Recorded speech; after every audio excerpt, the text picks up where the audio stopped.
വടകരയിൽ sitting M പിയായ K മുരളീധരനെ മാറ്റി ഷാഫി പറമ്പിലിനെ കളത്തിലിറക്കി വടകര വീണ്ടും UDF-നോട് ചേർത്ത് നിർത്തുവാൻ തയ്യാറെടുക്കുന്ന സമയത്താണ് പത്മജ വേണുഗോപാൽ കോൺഗ്രസിനെ കടന്നാക്രമിച്ചിരിക്കുന്നത്.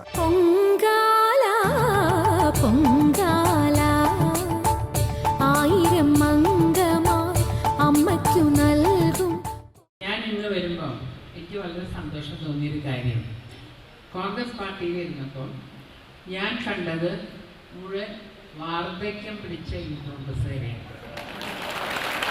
കാരണം യൂത്ത് കോൺഗ്രസ് മീറ്റിങ്ങിന് ഞാൻ തമാശയ്ക്ക് പറഞ്ഞില്ല, 50 വയസ്സ് കഴിഞ്ഞ ആൾക്കാരാണ് യൂത്തിൻ്റെ നേതാക്കന്മാർ.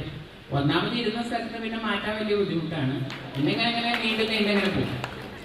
ഞാൻ ഇന്ന് എനിക്ക് വേറെ സന്തോഷം തോന്നിയൊരു കാര്യം, ഇന്ന് എൻ്റെ അച്ഛൻ്റെ വലം കൈയും സന്തത സഹചാരിയുമായ മഹേശ്വരൻ നായർ തിരുവനന്തപുരത്ത്, അദ്ദേഹം 4 പ്രാവശ്യം കൗൺസിലറും 2 പ്രാവശ്യം പ്രതിപക്ഷ നേതാവായ ആളാണ്.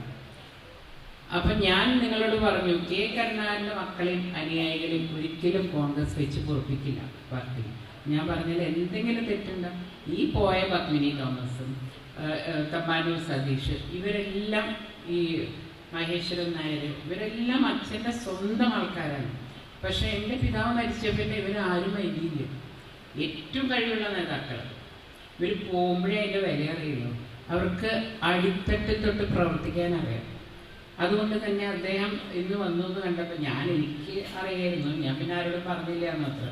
ഇവരെല്ലാം എന്നോട് കാര്യങ്ങൾ പങ്കുവയ്ക്കും. ഇവരൊക്കെ ഒരു രാഷ്ട്രീയ ബന്ധമല്ല, ഞാൻ മാനസികമായിട്ട് അവരുമായിട്ട് ഏറ്റവും അടുത്ത് നിൽക്കുന്ന ഒരാളാണ്.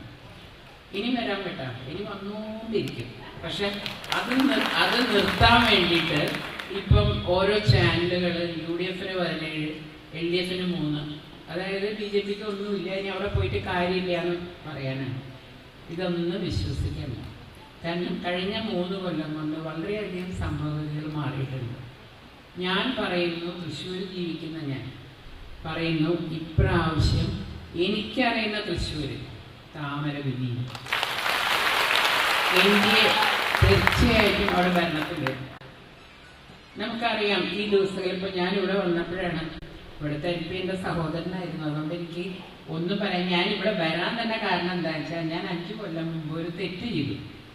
3 ആഴ്ച ഇവിടെ വന്ന എൻ്റെ സഹോദരനല്ലേ, കോൺഗ്രസ് പാർട്ടിക്ക് വേണ്ടിയിട്ടല്ല കേട്ടോ, അന്നോട്ടേ ഞാൻ പാർട്ടിയായിട്ട് അകന്നു തുടങ്ങിയതാണ്. പക്ഷെ സഹോദരൻ ഒറ്റയ്ക്ക് കഷ്ടപ്പെടുന്ന കണ്ടപ്പോൾ എൻ്റെ സഹോദരൻ്റെ സ്വഭാവമല്ല എനിക്ക്, അതെൻ്റെ രക്തമാണെന്ന് എനിക്കറിയാം. പിന്നെ ചേട്ടനൊരു കാര്യമുണ്ട്, ഇന്ന് പറയണ നാളെ മറന്നോളൂ കേട്ടോ. രാത്രി എണീറ്റ് രാവിലെ എണീക്കുമ്പോൾ അദ്ദേഹം മറക്കും. പക്ഷെ നമുക്കൊന്നും അങ്ങനെയല്ല, പ്രത്യേകിച്ച് സ്ത്രീകൾക്ക്. സഹോദരന്മാർ വല്ലതും പറഞ്ഞാൽ എനിക്ക് വളരെയധികം വേദന എടുക്കുന്ന ഒരാളാണ്. പക്ഷെ ആ വേദന ഉള്ളിൽ വെച്ചുകൊണ്ട് തന്നെ ഈ പ്രസ്ഥാനത്തിന് വേണ്ടി അതിലൊരു തരി ഞാൻ വെള്ളം ചേർക്കില്ല. കാരണം ഞാൻ ഈ വന്നിട്ടുള്ളത് കോൺഗ്രസ് പാർട്ടിയിൽ വളരെയധികം സങ്കടങ്ങളും സ്വാതന്ത്ര്യമില്ലായ്മയും അനുഭവിക്കുന്ന സ്ത്രീകൾക്ക് വേണ്ടിയാണ്.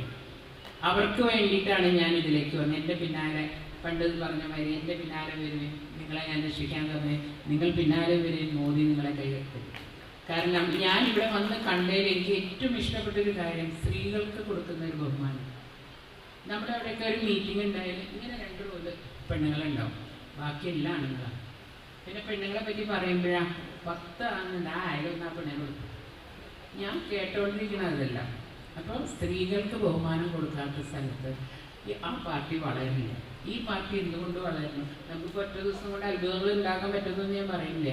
പക്ഷെ പടിയായിട്ട് തീർച്ചയായിട്ടും ഈ കേരളം NDA ഭരിക്കുന്ന ഒരു കാലം വരും, അതിൽ യാതൊരു സംശയവുമില്ല.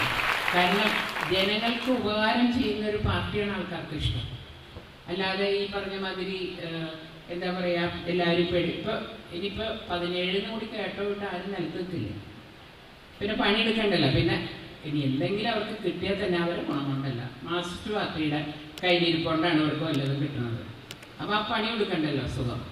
അപ്പോൾ ഇങ്ങനെയാണ് ഈ കോൺഗ്രസിൻ്റെ ഇപ്പോഴത്തെ പോക്ക്. ഇപ്പോഴത്തെ നേതാക്കന്മാർ പലരും മാറാണ്ട് ആ പാർട്ടി ഗതി പിടിക്കില്ല. കാരണം എത്രയോ പ്രഗത്ഭന്മാർ ഇരുന്ന സ്ഥലത്താണ് ഇപ്പോൾ ഇരിക്കുന്ന നേതാക്കന്മാർ. ഈ അർഹതയില്ലാത്തവർ കിട്ടിക്കഴിഞ്ഞാൽ അത് വലിയ അപകടമാണ്. ഇപ്പം ഇരിക്കുന്ന പല നേതാക്കന്മാരും എൻ്റെ വീട്ടിൽ വന്നവരാണ്, അതിലേക്കൊന്നും ഞാൻ കിടക്കുന്നില്ല, എനിക്ക് താല്പര്യമില്ല. അവരെ കഴിവുണ്ടെങ്കിൽ അവർ നന്നാവട്ടെ, അത്രയും. പക്ഷെ അത് കഴിഞ്ഞ് ദ്രോഹിക്കാൻ എന്നെ തന്നെ എന്തിനാ തിരഞ്ഞെടുക്കണമെന്ന് ആലോചിക്കണേ. വേറെ എത്രയോ പേരുണ്ട്. ഇത് അപമാനം സഹിച്ച് ഇത് പാർട്ടിയിലിരുന്ന് എനിക്ക് മതിയായിട്ട് തന്നെയാണ്. കെ മുരളീധരനെ കുരുതി കൊടുക്കുവാൻ വേണ്ടിയാണ് വടകരയിൽ നിന്ന് തൃശ്ശൂരിലേക്ക് കൊണ്ടുപോയത്. തൃശ്ശൂരിൽ എന്തു വന്നാലും അവിടെ BJP തന്നെ വിജയിക്കും, സുരേഷ് ഗോപി തന്നെ വിജയിക്കുമെന്ന് പത്മജ വേണുഗോപാൽ പറയുന്നു. ഒപ്പം യൂത്ത് കോൺഗ്രസിന്റെ പല മീറ്റിങ്ങുകളിലും വാർദ്ധക്യം ബാധിച്ചവരാണ് ഇരിക്കുന്നത്. ഇവിടെ വന്നപ്പോൾ എനിക്ക് അത്തരത്തിൽ തോന്നിയില്ല, വലിയ സന്തോഷമാണ് തോന്നിയത്. ഒപ്പം സ്ത്രീകളെ കാര്യമായ രീതിയിൽ ബഹുമാനിക്കുന്ന ഒരു സമ്പ്രദായം കോൺഗ്രസിനുള്ളിലില്ല, പക്ഷെ BJPയിൽ അത് കാര്യമായി തന്നെയുണ്ട്. വലിയ രീതിയിലുള്ള ബഹുമാനവും സ്വീകരണവുമാണ് തനിക്ക് BJPയിൽ ലഭിച്ചത്. കോൺഗ്രസിൽ പക്ഷേ അങ്ങനെ ആയിരുന്നില്ല, പല സ്ത്രീകളെയും അവഗണിക്കുകയായിരുന്നു കോൺഗ്രസിൽ ഉണ്ടായിരുന്നത് എന്ന് പത്മജ വേണുഗോപാൽ പറയുന്നു. തോറ്റുപോയാലും സാരമില്ല, വരുന്ന നിയമസഭാ തെരഞ്ഞെടുപ്പിൽ കാര്യമായി മത്സരിക്കാമെന്ന ബോധ്യത്തോടു കൂടിയാണ് ഇവിടുത്തെ പല സ്ഥാനാർത്ഥികളും 20 ലോക്സഭാ മണ്ഡലങ്ങളിലും മത്സരിക്കുന്നത് എന്നാണ് പത്മജ വേണുഗോപാൽ കാര്യമായി പറഞ്ഞ മറ്റൊരു കാര്യം. കെ കരുണാകരന്റെ മക്കളെയും അനുയായികളെയും കോൺഗ്രസ് അവഗണിച്ചിട്ടേ ഉള്ളൂ.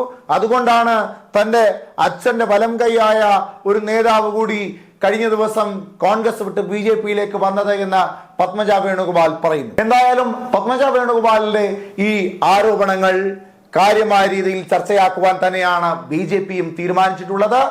BJPയുടെ A+ മണ്ഡലങ്ങളിലെല്ലാം പത്മജ വേണുഗോപാൽ കോൺഗ്രസിനെതിരെ ആഞ്ഞടിച്ച ഈ വാക്കുകളൊക്കെ തന്നെ കാര്യമായ രീതിയിൽ ചർച്ചാ വിഷയമാക്കും. എന്തായാലും പത്മജ വേണുഗോപാലിന്റെ പരാമർശങ്ങൾ, ആരോപണങ്ങളൊക്കെ എത്തരത്തിൽ BJPക്ക് ഗുണകരമാകുമെന്ന് കണ്ടറിയേണ്ടതായുണ്ട്.